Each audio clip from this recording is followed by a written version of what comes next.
श्री राम। शंखनाद में आपका स्वागत है। महाराष्ट्र की राजनीति में कुछ तो पकड़ा है।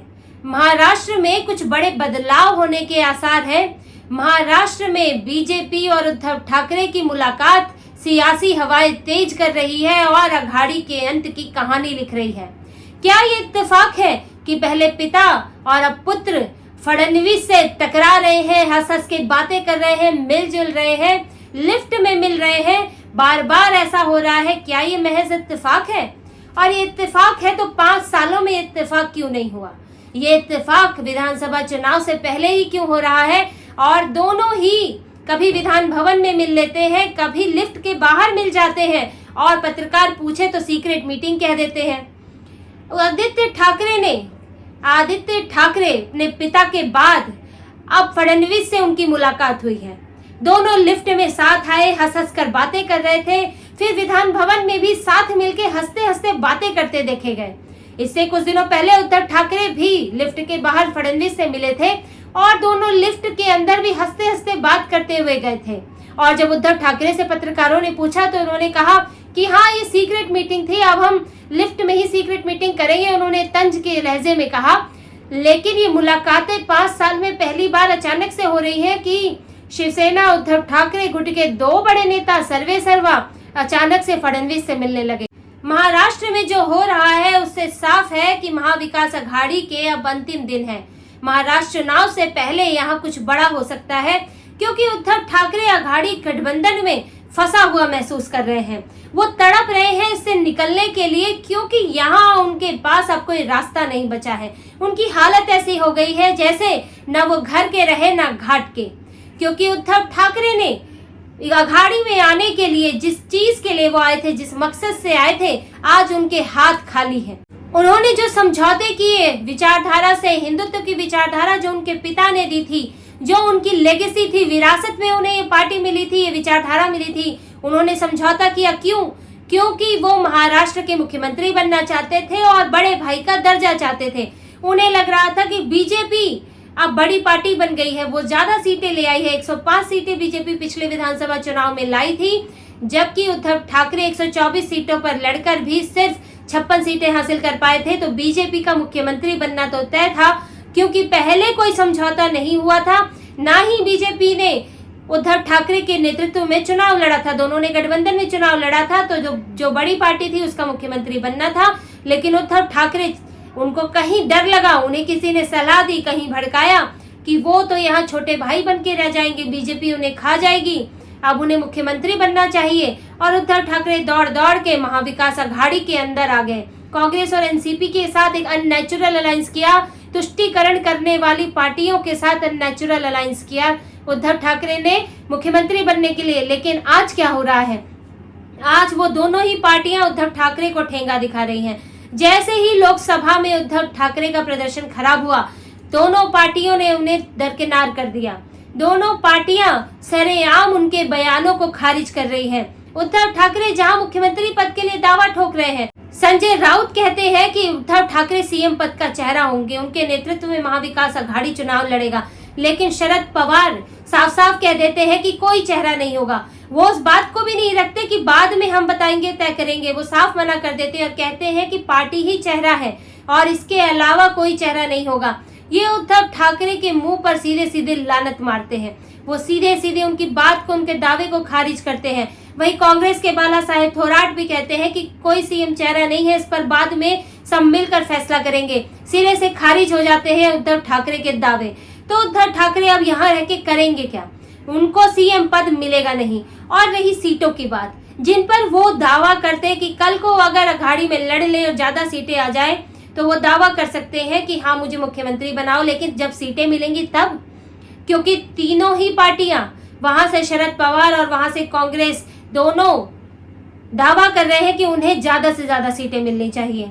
शरद पवार भी पार्टी मीटिंग में कह चुके हैं कि ये लोकसभा चुनाव नहीं है। लोकसभा चुनाव में जो समझौते किए उसकी वजह अलग थी, ये विधानसभा चुनाव है। उस समय किसी तरह बीजेपी को सत्ता में आने से रोकना था, इसलिए उद्धव ठाकरे को सीएम बना दिया। जबकि शिवसेना के पास 56 सीटें थी और एनसीपी के पास उस समय 54 सीटें थी, कांग्रेस के पास 44 सीटें थी विधानसभा की, लेकिन उद्धव ठाकरे को सीएम बनाया गया क्योंकि तब किसी तरह गठबंधन को बनाए रखना था। और लोकसभा में भी एनसीपी सिर्फ 10 सीटों पर चुनाव लड़ी, उसका प्रदर्शन अच्छा रहा, 8 सीटें जीती। तो तब शरद पवार का कहना है कि तब हमने समझौता किया लेकिन अब नहीं होगा, अब हम ज्यादा सीटें चाहते हैं। वहां से नाना पटोले कांग्रेस के प्रदेश अध्यक्ष भी कह रहे हैं कि इस बार कांग्रेस को अच्छी संख्या चाहिए, इस बार कांग्रेस भी ज्यादा सीटों पर लड़ना चाहती है, वो लोकसभा की तरह समझौता नहीं करना चाहती। कांग्रेस लोकसभा चुनाव में 17 सीटों पर चुनाव लड़ी थी और 13 जीती थी, जबकि शिवसेना सबसे ज्यादा सीटों पर लड़ी 21 और 9 जीती। शिवसेना का उद्धव ठाकरे का प्रदर्शन बहुत खराब रहा, पिछली बार वो 18 सीटें जीते थे, इस बार 9 सीटों पर आ गए।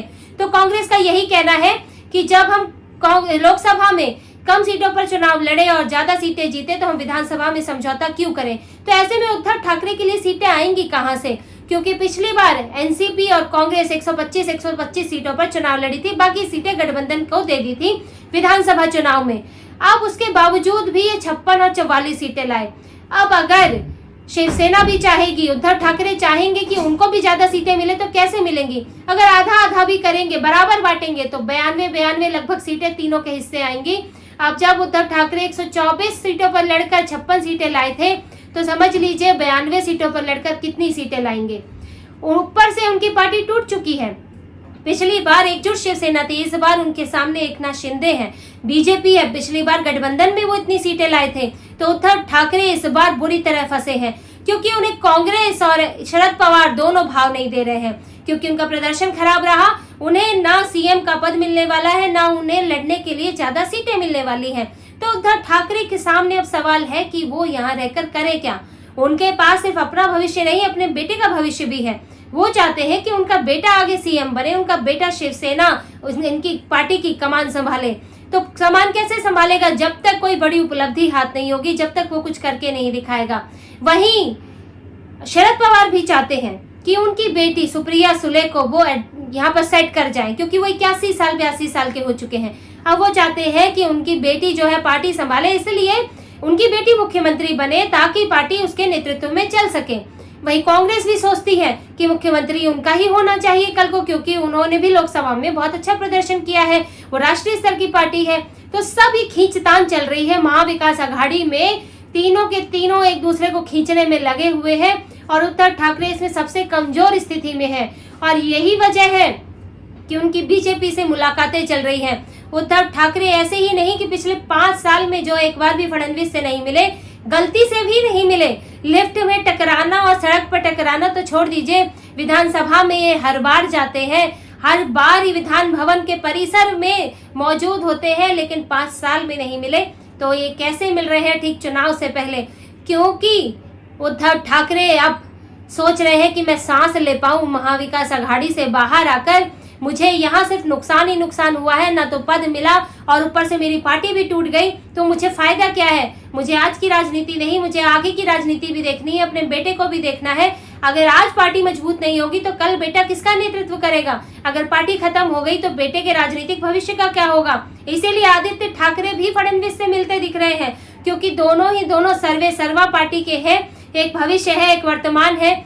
इसी ये वजह है कि अब उद्धव ठाकरे बीजेपी का रुख करने की सोच रहे हैं और फडणवीस से मुलाकात में यही चर्चाएं चल रही हैं कि क्या चीजें कैसे होंगी, क्योंकि अब बीजेपी में भी उनके लिए स्थितियां आसान नहीं है, क्योंकि शिंदे वहां पर है और शिंदे ने बहुत अच्छा प्रदर्शन किया है लोकसभा में, पहली बार चुनाव लड़के 7 सीटें हासिल की हैं, वो भी शिवसेना से टूट के अलग होकर। तो अब वो भी इतने आसानी से पीछे नहीं हटेंगे कि उद्धव ठाकरे आए और फिर से राजा बन जाए, क्योंकि इस वक्त तो शिवसेना कि ओरिजिनल शिवसेना शिंदे की मानी जा रही है और शिंदे ही उसको लीड कर रहे हैं। अब अगर वो समझौता कर लेते हैं, विलय कर लेते हैं, तो शिंदे जो है वो तीसरे चौथे नंबर पर खिसक जाएंगे, पार्टी में गुम हो जाएंगे और सबसे ऊपर उद्धव ठाकरे और आदित्य ठाकरे ही रहेंगे। तो शिवसेना में अब शिंदे भी इतनी आसानी से मानने वाले नहीं है और यही उद्धव ठाकरे की मुश्किल है कि घर के रहे ना घाट के। अब उनको यहाँ भी कोई नहीं पूछ रहा है, वहां भी बीजेपी में जाना भी अब वो अपनी शर्तों पे नहीं जा पाएंगे। अब पहले जैसी बात नहीं होगी, समझौता उन्हें वहां भी करना होगा और वो समझौता क्या होगा ये देखना है। लेकिन कहीं ना कहीं उनको एक फायदा बीजेपी में जरूर है कि अननेचुरल अलायंस खत्म हो जाएगा। जहां उनके नेता कंफ्यूज थे कि हिंदुत्व को लेकर अब करें क्या। अभी राहुल गांधी ने हिंदुओं को हिंसक कहा, भरी संसद में कहा कि जो खुद को हिंदू कहते हैं वो हिंसक है, नफरती हैं, झूठे हैं। लेकिन उद्धव ठाकरे उनके बयान का विरोध नहीं कर पाए। उद्धव ठाकरे ये नहीं कह पाए कि नहीं, हिंदुओं को लेकर गलत बयान दिया है, और उन्होंने कहा कि राहुल गांधी ने कोई ऐसा बयान नहीं दिया। उद्धव ठाकरे का चेहरा देखने वाला था। उनकी राजनीति का क्या होगा जब उनके कार्यकर्ताओं को, नेताओं को मुद्दे ही नहीं मिलेंगे। मुद्दे क्या है उनके? क्या तुष्टीकरण उनका मुद्दा है? क्या वो टोपी पहन के इफ्तार मनाना चाहते हैं? और क्या उनकी पार्टी इस तरह खड़ी रह पाएगी? जो पार्टी ही पैदा हुई है हिंदुत्व से, जो चलती है हिंदुत्व की ऊर्जा से, वो पार्टी चलेगी कैसे? उद्धव ठाकरे के सामने ये समस्याएं हैं और इसी वजह से वो आजकल बीजेपी का विरोध भी कम कर रहे हैं। कई बयान उनके आप देखेंगे कि बीजेपी के खिलाफ नहीं है, वो सिर्फ राजनीतिक बयानबाजी है और किसी मुद्दे पर बीजेपी के खिलाफ वो नहीं दिख रहे। नीट पर कोई ऐसा बयान उनका नहीं आया। अभी संविधान चिल्लाते हुए भी वो नहीं दिखे। तो उद्धव ठाकरे थोड़ा बीजेपी विरोध से दूरी भी बना रहे हैं, जिसकी वजह यही है कि वो किसी तरह कहीं तो उनको जगह मिले, कहीं तो सम्मानजनक जगह मिले। अघाड़ी में तो उनको दरकिनार कर ही दिया गया है। अब वो तय है कि उनको एक ऐसा समझौता करना है जिसमें उनके हाथ खाली रहने वाले हैं, दोनों हाथ। लेकिन बीजेपी में उन्हें कुछ तो हासिल हो सकता है और इसीलिए उद्धव ठाकरे अब बीजेपी से अपनी मुलाकातें बढ़ा रहे हैं। अब देखना ये है कि विधानसभा चुनाव से पहले अब ये मुलाकातें क्या रंग लाती हैं और अंतिम फैसला क्या होता है। तो इसी तरह की और खबरें और विश्लेषण आपके लिए लाते रहेंगे। कृपया हमसे जुड़े रहिए, सब्सक्राइब कीजिए, कमेंट कीजिए। बहुत बहुत धन्यवाद। जय श्री राम।